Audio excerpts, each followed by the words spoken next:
Bien, mesdames et messieurs, mes chers collègues, nous reprenons nos auditions et nous accueillons ce soir Madame Anne Deloisy. Vous êtes journaliste d'investigation. Vous avez enquêté durant 3 ans au sein de la filière industrielle de la viande et vous avez publié en février 2015 « Bon appétit qu'industrie de la viande vous mène en barquette ». Et nous recevons également Monsieur Pierre Inard. Vous êtes éleveur, vous êtes fils d'éleveur et agronome, ancien directeur qualité d'un site d'abattage et de transformation de viande. Vous avez publié Omerta sur la viande, où vous racontez votre expérience au sein de l'abattoir où vous travaillez. Donc évidemment, vos témoignages, vos réflexions, vos analyses nous semblaient particulièrement pertinentes dans le cadre des travaux de notre commission. Donc en fait, peut-être vous expliquer le contexte dans lequel j'ai commencé à enquêter sur la viande. Moi, je suis journaliste et je travaillais pour Envoyé spécial, qui venait de tomber sur un rapport de la Cour des comptes qui disait que 47% des abattoirs à l'époque n'étaient non conformes. Et on m'a demandé d'aller voir ce qu'il en était pour de vrai. Et j'ai été amenée du coup à faire ce sujet qui s'appelait La viande dans tous ses états, qui a été diffusé dans Envoyé spécial en 2012. Ce travail m'avait demandé énormément de temps. Et du coup, je me suis dit, pourquoi pas continuer à enquêter et vraiment prendre toute la filière du début jusqu'à la fin pour essayer d'en comprendre les tenants et les aboutissants. Et ça a donné ce livre qui est presque une analyse de la société via le prisme de la viande. On a de plus en plus d'intoxications alimentaires aujourd'hui. Les chiffres sont très variables, mais on estime qu'il y en a plus de 850 000 par an et qu'on a à peu près 750 décès. Donc, c'est pas rien. Une commission de santé publique avait fait tout un travail assez intéressant en disant 1 euro dépensé en prévention, c'est 5 à 6 euros économisés en réparation des préjudices et frais médicaux. Donc je pense qu'on a tout à y gagner à justement optimiser le point de départ pour que derrière le consommateur se retrouve avec quelque chose dans son assiette qui ressemble à ce qui est écrit sur l'étiquette. Voilà.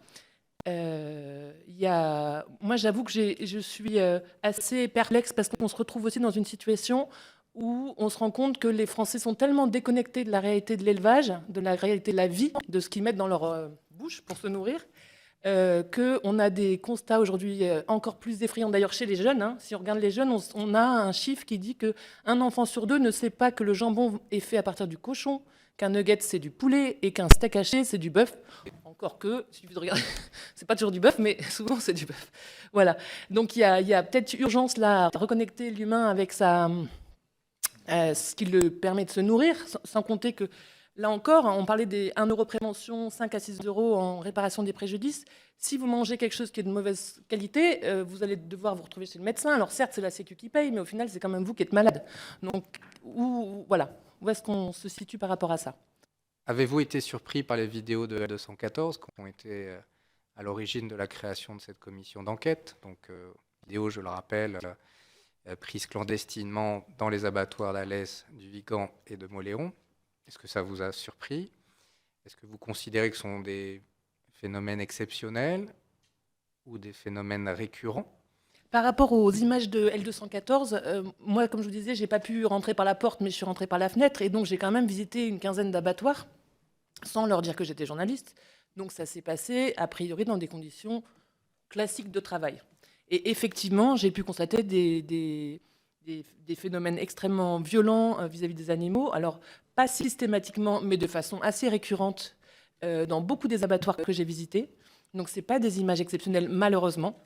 Alors qu'on aimerait que ça soit vraiment exceptionnel, que ça soit l'exception qui confirme la règle. Malheureusement, ça n'est pas le cas. Pour ce qui est de l'abattage rituel, je crois que c'est une question qui touche énormément les Français. Il y a eu 5 propositions de loi sur l'étiquetage, notamment, alors avec des dominations différentes. Il y en avait qui disaient est-ce qu'il faut marquer abattage selon le rite cachère ou selon le rite halal, abattage sans étourdissement ou avec étourdissement, est-ce qu'il faut mettre un code ? Enfin, beaucoup de choses ont été proposées. Le chose le plus inquiétant, c'est de savoir que les 5 propositions de loi ont toutes été retirées avant même d'avoir été discutées. Alors on se dit, bon, les députés, les sénateurs sont des gens qui représentent les Français et qui donc sont censés porter ces revendications de la population. Et on voit derrière, parce que quand on entend et qu'on ouvre les oreilles, que ça coince pour des histoires de pression de la part de religieux et de la part d'industriels. Est-ce que c'est ça qu'on a envie d'entendre? Non, nous, on a confiance en vous. Donc voilà, on vous rend la balle, on vous renvoie la balle. Est-ce que vous faites un distinguo entre les abattoirs, effectivement, grands abattoirs de type industriel et souvent monoespèces, et les abattoirs de type plus artisanaux? Non, il y a des différences. Après, chaque abattoir, ça dépend un peu de la façon dont il est géré et dirigé. J'ai vu des abattoirs qui fonctionnaient très très bien aussi, hein, avec des gens qui abattaient les bêtes de façon tout à fait respectueuse, si on peut dire, de la bête. C'est certes, la faire passer de la vie à trépas, c'est un acte violent, mais on peut faire ça dans des conditions optimales et sans que la bête souffre de façon terrible. Et ça, j'en ai vu des gens qui bossaient très bien aussi. Il y en a. Et souvent, ils bossent mieux dans les petits abattoirs parce qu'ils sont moins soumis à ces cadences infernales. Ça va de pair. Monsieur Hinard, sur les deux questions. C'est la vidéosurveillance et c'est la transparence totale, c'est-à-dire que le législateur, il faut qu'il acte dans la loi que dans un abattoir, eh bien, les associations de protection animale doivent pouvoir rentrer dans un abattoir n'importe quand.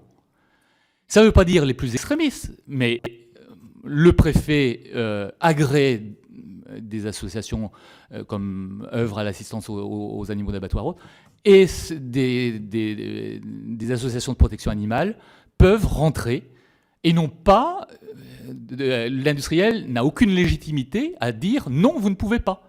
Parce que vous savez, la seule chose qui fonctionne, et c'est les contrôles, par exemple, sur les filières bio en production, je suis éleveur et producteur en bio, on est contrôlé de façon inopinée aussi par l'organisme de contrôle.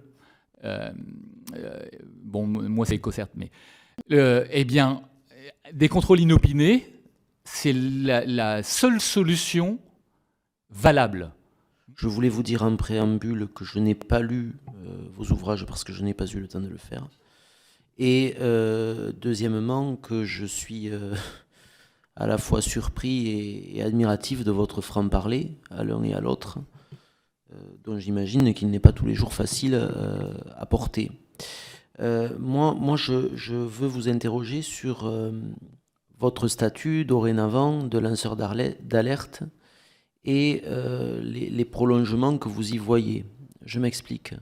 Aujourd'hui, ce que vous faites a des conséquences qui sont considérables sur l'industrie de l'abattage des animaux, plus largement sur l'industrie agroalimentaire, sur la perception que les consommateurs ont de leur acte de consommation. Donc, en clair, ça peut modifier beaucoup d'équilibres de notre société, ça peut avoir des effets sur des pans entiers de l'économie, ça peut avoir des conséquences sur des territoires.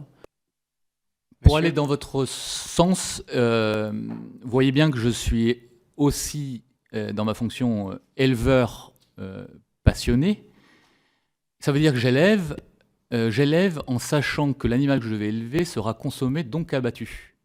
Je sais que c'est une étape qui peut être violente ou considérée violente par certains consommateurs.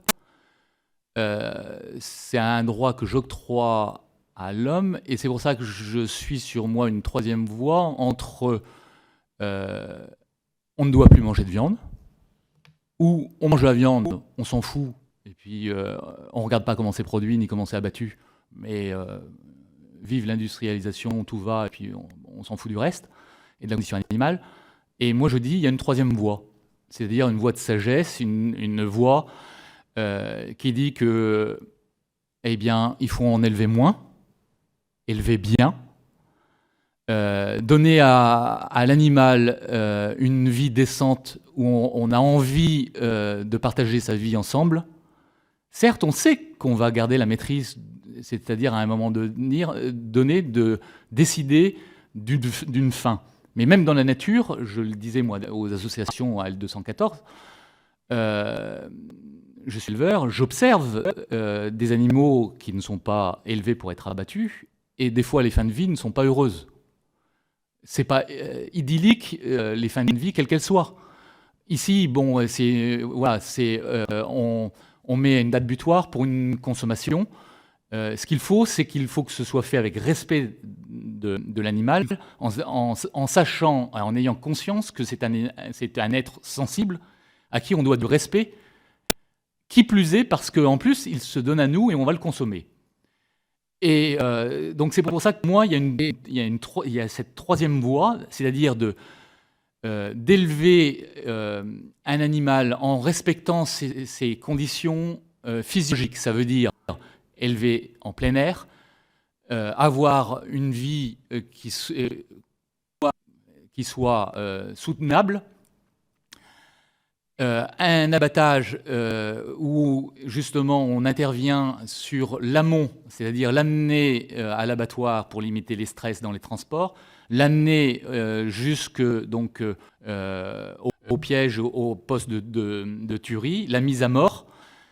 Mais là, on est quand même dans une société moderne, les moyens existent, il y a de l'innovation encore possible, et qu'on va limiter parce qu'on va dire oui, mais c'est encore un investissement à faire. Faisons l'investissement. Ça, c'est possible. L'autre voie possible aussi, c'est que, notamment pour les filières qualité, il serait bien, à l'instar de la Suisse ou du Canada, de rendre possible l'abattage à la ferme. Un abattoir ambulant et qui se déplace à la ferme. Et là, vous avez les conditions idéales pour que la qualité de la viande soit présente parce que l'animal n'a jamais été stressé et il reste dans son milieu et on fait attention jusqu'au moment où il est étourdi, assommé. Et ça, c'est quand même vraiment flagrant et important. Donc vous voyez qu'il y a une troisième voie possible. Après, moi, mon propos est tout sauf celui de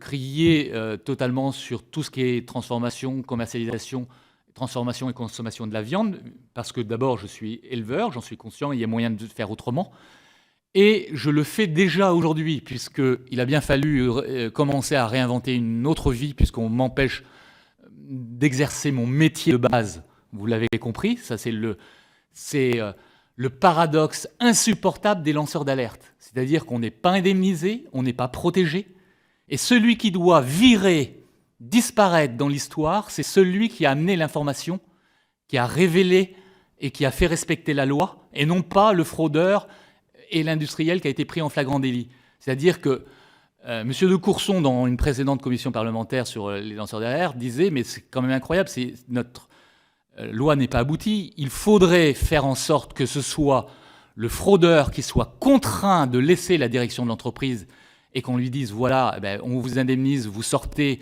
vous n'êtes plus actionnaire et vous ne pouvez plus gérer l'entreprise, ce qui serait normal. Mais ce n'est pas aux lanceurs d'alerte d'être brûlés sur la place publique. Mais c'est ce qui se passe aujourd'hui. Madame. Je crois qu'il est urgent qu'on repense notre façon de consommer aujourd'hui. D'abord, ça nous fera faire à tous des économies, parce que si vous achetez en circuit court, vous achetez moins cher que si vous achetez au supermarché. Ça permet à l'éleveur de le vendre plus cher, et l'éleveur, il a besoin de gagner sa vie, parce que rappelons-le aussi, ça c'est important, on a entre 1 et 2 suicides d'éleveurs par jour en France. On est une société où les gens qui sont chargés de nourrir la population se suicident. Et il y a quelque chose qui ne va pas là, il est temps de réagir. Donc oui, il faut qu'on arrive à un système où tout le monde puisse vivre de son travail. Il est absolument anormal que les éleveurs n'arrivent pas à boucler leur fin de mois alors qu'ils bossent 70 heures par semaine minimum. Il y a quelque chose qui ne va pas. On sait que pour vivre mieux, il faut aller chercher la valeur ajoutée. Et la valeur ajoutée, elle vient par la différenciation de la qualité. Et donc, elle ne sera possible que si vous avez une traçabilité certaine, c'est-à-dire avec une transparence d'un abattoir local, avec l'adhésion du consommateur dans sa globalité, chez qui, comme vous l'avez très bien noté, il y a une évolution dans la sensibilité, et il devient sensible à ces sujets de la cause animale alors qu'il n'y était pas du tout, parce qu'il sait qu'il est concerné lui-même dans sa consommation, en disant si je consomme des animaux qui ont souffert, je consomme des produits toxiques. Donc à un moment donné, quand vous ne le savez pas, vous le faites par ignorance. Quand vous le savez, après, ça ne vous donne plus envie de manger. Donc moi, je dis, il y a une alternative. Alors, sur le bovin, par exemple, dès l'origine, c'est aussi les conditions d'élevage. La vache est un herbivore. Alors pourquoi on a de cesse depuis 40 ans d'absolument lui infliger le traitement d'en faire un cochon, c'est-à-dire un granivore, des céréales, du maïs, et de la priver de l'herbe. La vache est un herbivore, remettons à l'herbe. Vous voyez, ça c'est déjà une souffrance faite à l'animal, et ça c'est mesurable scientifiquement parce qu'on ne respecte pas sa physiologie. Alors si on le fait partout, donc dans les conditions d'élevage, c'est-à-dire les bœufs à l'herbe, donc ça veut dire qu'ils vont avoir aussi du plaisir à vivre, c'est-à-dire d'être en plein air. Alors on va me dire, bah oui, mais on ne pourra pas en produire autant. C'est vrai, c'est-à-dire on va réduire la consommation de viande, mais on va consommer de la meilleure viande, de la viande de qualité, au lieu que ce soit des calories creuses qui n'amènent aucun nutriment. Vous aurez des viandes qui vous amèneront 3 fois plus d'oméga 3, parce que les oméga 3, naturellement, ils sont dans les prairies. Mais ils ne sont pas dans le maïs, et ils ne sont pas dans le soja. Donc ça veut dire qu'il faut que l'animal soit bien élevé, qu'il soit donc bien abattu, pour que le consommateur aussi soit rassuré dans son acte de consommation, parce qu'on disait l'impact après il est économique. C'est-à-dire que si massivement les consommateurs se détournent des filières animales, c'est vrai que ça mettra en difficulté la fonction même d'éleveur. Mais vous voyez qu'aujourd'hui, ce n'est pas le fait que le consommateur soit très sensible à la cause animale qui a mis l'agriculture en crise. Aujourd'hui, le modèle économique, c'est un modèle productiviste. Il est en faillite. Donc, il ne faut pas avoir peur de le réformer, y compris dans le mode d'abattage. Mais vous voyez, pour moi, ça forme un tout. Ce n'est pas juste le problème de l'abattage là qui est raté, c'est l'élevage est raté, l'abattage est raté, et la consommation, on fait n'importe quoi et on finit par faire des gens obèses et diabétiques. Donc il y a quand même mieux à faire. Et si on veut faire des économies globales dans un budget globalisé, eh bien, plutôt que de s'attaquer par le petit bout de la lorgnette aux conséquences du problème, attaquons-nous aux causes du problème. Donc de ramener déjà, on va gagner aussi sur le plan des émissions des gaz à effet de serre. C'est-à-dire que si on privilégie les prairies naturelles et les surfaces en herbe, eh bien, ce sont des puits à carbone. Sur la planète Terre, il y a 2 endroits qui fixent naturellement, en très grande quantité, le public ne le sait pas, le carbone. C'est les prairies naturelles, quand elles ne reçoivent pas d'engrais chimiques, et les océans, avec le phytoplancton. Et d'ailleurs, la nature est quand même bien faite. C'est que si on respecte cet ordre des choses-là, eh bien, vous apercevez que si vous consommez du poisson sauvage qui a consommé beaucoup de phytoplancton, eh bien, il est hyper riche en acides gras essentiels type oméga 3, les bons acides gras qui sont protecteurs des maladies cardiovasculaires et de la santé du consommateur. Et au niveau bovin, si vous consommez de la viande d'herbe, des animaux, des bœufs d'herbe, eh bien, l'herbe ayant cette faculté d'être riche en oméga 3, acides gras naturels, eh bien, ça fait remonter ça dans la chaîne alimentaire. Et vous consommez des calories pleines au lieu de consommer des calories creuses.